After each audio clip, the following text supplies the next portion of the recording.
الحمدللہ رب العالمین اللہم ایاک نعبد و ایاک نستعین الصلاۃ والسلام والتحیۃ والاکرام علی آباء الحسین وبناء الحسین وجداء الحسین واولاد الحسین وصحاب الحسین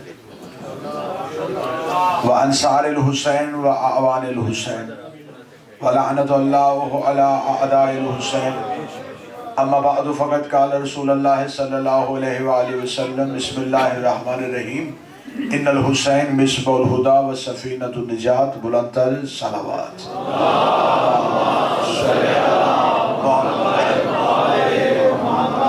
محبان نبی و اہل بیت نبی حبداران رسول و اہل بیت رسول دعا ہے کہ آل محمد کا عظیم خالق ہماری اس عظیم ترین عبادت کو اپنی بارگاہ میں شرف قبولیت عطا فرمائے۔ رب الحسین بحق الحسین جتنے بھی ہاتھ ذکر شبیر میں مانگنے کے لیے آئے اس عزت والی دہلیز سے کوئی بھی خالی ہاتھ واپس نہ جائے۔ میرا مولا جتنے بھی ہاتھ اس ذکر میں مانگنے کے لیے آئے ہیں تجھے باب الحوائج کے کٹے ہوئے ہاتھوں کا واسطہ اس ذکر سے کوئی بھی خالی ہاتھ واپس نہ جائے۔ جو بیمار چل کے آئے ہیں شفا لے کے آئیں، جو مقروض آئے ہیں امام رضا کے دسترخوان سے رزق لے کے جائیں، جو پریشان حال آئے ہیں مشکل کشا کی بیٹی کا صدقہ ان کی پریشانیاں ختم ہو جائیں۔ میرا مالک جنہیں دنیا کے طبیبوں نے جواب دے دیا ہے کربلا کے کریم نے جواب نہیں دیا، میرا مالک تجھے حسین کی عزت کا واسطہ جتنی میری بہنیں بیٹیاں مائیں جتنے بزرگ نوجوان علیل ہے میرا مالک انہیں صحت کاملہ عطا فرما۔ حسین کی عزا کے جلوس پوری دنیا میں نکلیں گے میرے مولا ان زبانوں کی حفاظت کر جو ذکر شبیر کرتی ہیں، ان آنکھوں کی حفاظت کر جو حسین کو روتی ہیں، ان سینوں کی حفاظت فرما جو ماتم شبیر کرتے ہیں، حسین کے جلوسوں کی حفاظت فرمانا، حسین کے گھروں کی حفاظت فرمانا۔ ان تمام دعاؤں کی قبولیت کے لیے درود سارے صاحبان مل کے بابا سے بولا۔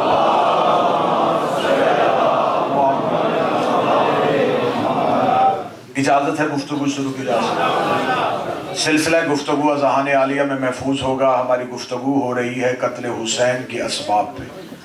ہم وہ وجوہات تاریخ سے تلاش کر رہے ہیں جس وجہ سے آل محمد سے دشمنی پھیلی۔ اسلام یہ چاہتا ہے کہ جیسا میں چاہوں مسلمان ویسے ہو جائیں، اور مسلمان یہ چاہتے ہیں کہ جیسا ہم چاہیں اسلام ویسا ہو جائے۔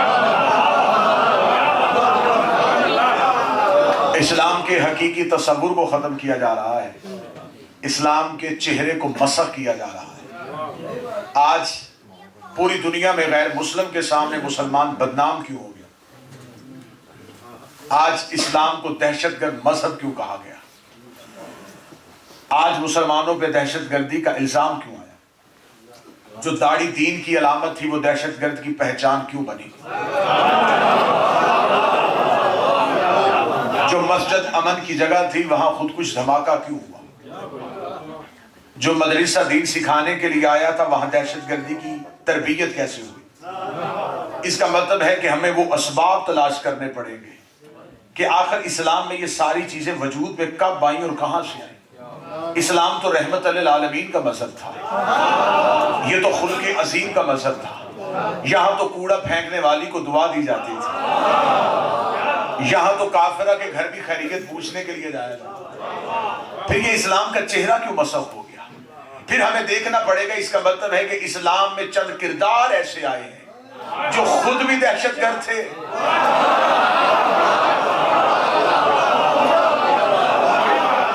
ہمیں اسلام کے ان اسباب کو تلاش کرنا۔ بڑا مشکل ترین تھا میرے لیے اس موضوع کا انتخاب کرنا کہ مجھے کانٹوں پہ چلنا ہے۔ کانٹوں پہ چلنے کے مترادف ہے تاریخ میں سے تاریخ کی غلطیوں کو نکالنا، مورخ کی آنکھوں میں آنکھیں ڈالنا اور تاریخ کو غلط ثابت کرنا۔ یہ انتہائی مشکل سا موضوع تھا، لیکن آپ کی سماعتوں پہ اعتماد کرتے ہوئے میں اس موضوع کو کما حق کا ہوں اپنے امام وقت کی امداد کے ساتھ نتیجے کے ساحل تک لے کے آنا چاہتا ہوں۔ آخر وہ حقیقی اسلام کہاں پہ ہے؟ اسلام کا وہ اصل چہرہ کس کے پاس ہے؟ آئیے ہم پوچھتے ہیں، ہر کسی نے اپنی اپنی مرضی سے اسلام کی شکلیں بنائی ہوئی ہیں، یا تو پھر دو سوالوں میں سے ایک سوال کا جواب ہے، یا تو اسلام کی کئی شکلیں ہیں یا مسلمانوں نے کئی شکلوں کا اسلام بنایا ہوا۔ دو صورتوں میں سے کسی ایک صورت کو ماننا پڑے گا، یا تو اسلام مختلف شکلیں رکھتا ہے یا مسلمان نے مختلف شکلوں کا اسلام بنا لیا ہے۔ اب مجھے نہیں پتا کہ کون کافر ہے یا کون مسلمان ہے، میں جب بھی اسلام کا تقابلی جائزہ لیتا ہوں تو مجھے نظر آتا ہے کہ شریعت میں کسی نے واجبات کو سینے سے لگایا ہوا ہے اور کوئی بدعت کے خیمے میں بیٹھا ہوا ہے۔ جو شریعت کے خیمے میں بیٹھا ہے وہ نظر اٹھانے کو تیار نہیں، جو بدعت کے خیمے میں بیٹھا ہوا ہے وہ کسی دوسرے کو ماننے کے لیے تیار نہیں ہے۔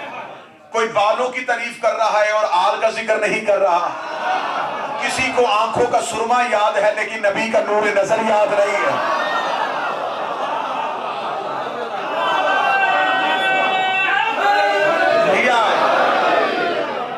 چلے میں اگلا جملہ کہہ دیتا ہوں، جس پتھر کو رسول نے ایک بار چوما اسے بار بار چوم رہے ہیں، اور جس حسین کو نبی نے بار بار چوما۔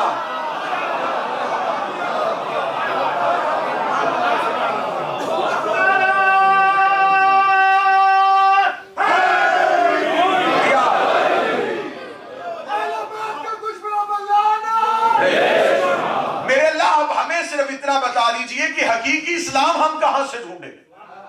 اس دور میں نبی کوئی نہیں ہے، کہاں سے اسلام ڈھونڈیں؟ آواز قرآن ہے، لَقَدْ كَانَ لَكُمْ فِي رَسُولِ اللَّهِ أُسْوَةٌ حَسَنَةٌ، بے شک تمہارے نزدیک نبی کی جو سیرت حسنہ ہے تمہیں اس کی پیروی کرنی پڑے گی۔ خدا نے یہ نہیں کہا کہ نبی کی صرف سیرت پہ عمل کرو، سیرت حسنہ پہ عمل کرو۔ میرے اللہ اگر آپ صرف اسوہ کہہ دیتے تو یہ بھی کافی تھا، نبی کی سیرت کافی تھی، اسوہ حسنہ کیوں کہا؟ اس کا مطلب کہ اسوہ اور ہے، حسنہ اور ہے، سیرت اور ہے، سیرت حسنہ اور ہے۔ انتہائی نازک مرحلہ ہے لیکن میرا ساتھ دیجئے گا، اگر حسنہ کوئی معمولی سی چیز ہوتی، خدا نے قرآن میں مسلمانوں سے کہا مجھ سے دعا مانگنی ہے تو پھر یہ مانگو، ربنا آتنا فی الدنیا حسنۃ وفی الآخرۃ، میرے اللہ ہمیں یہاں بھی حسنہ عطا فرما، وہاں بھی حسنہ عطا فرما۔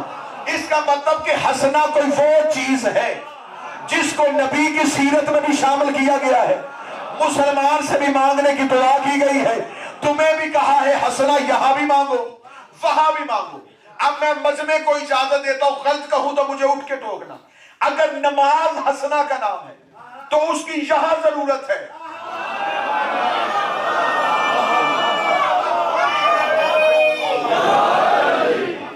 روزہ حسنہ ہے تو یہاں رکھا جاتا ہے، کوئی بندہ یہ دعا نہیں کرتا میرے اللہ مجھے وہاں روزہ رکھنے کی توفیق دینا، وہاں جزا ہے عمل نہیں، یہاں عمل ہے۔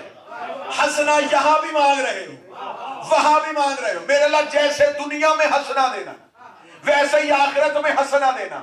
اب میں معصوم کا حوالہ پوچھتا ہوں، آؤ قرآن کو وارث سے پوچھتے ہیں۔ وارث سے قرآن کے دروازے پہ جا کے ایک بندے نے پوچھا، خدا قرآن میں جگہ جگہ کہہ رہے حسنہ مانگو حسنہ مانگو حسنہ مانگو، میرے مولا ہمیں بتا یہ حسنات کیا ہے اور سیئات کیا ہے، یہ نیکیاں کیا ہے اور گناہ کیا ہے۔ وہ چاہتا تھا کہ مولا کہیں گے کہ نماز نیکی ہے جھوٹ گناہ ہے، روزہ نیکی ہے شراب پینا گناہ ہے۔ نبی کا بیٹا ایک ایک نیکی گنوائے گا، ایک ایک گناہ گنوائے گا۔ وہ سامنے کاغذ لے کے بیٹھ گیا، مولا نیکیاں بھی لکھواتے جائے، گناہ بھی لکھواتے جائے، حسنہ بھی لکھواتے جائے، سیئات بھی لکھواتے جائے۔ امام مسکرائے، مسکرا کے کاغذ بند کر دے، قلم زمین پہ رکھ دے، مولا نیکیاں گننا چاہتا ہوں گناہ لکھنا چاہتا ہوں۔ امام نے فرمایا ایک ہی بات یاد رکھنا، حب علی نیکی ہے، بغض علی گناہ۔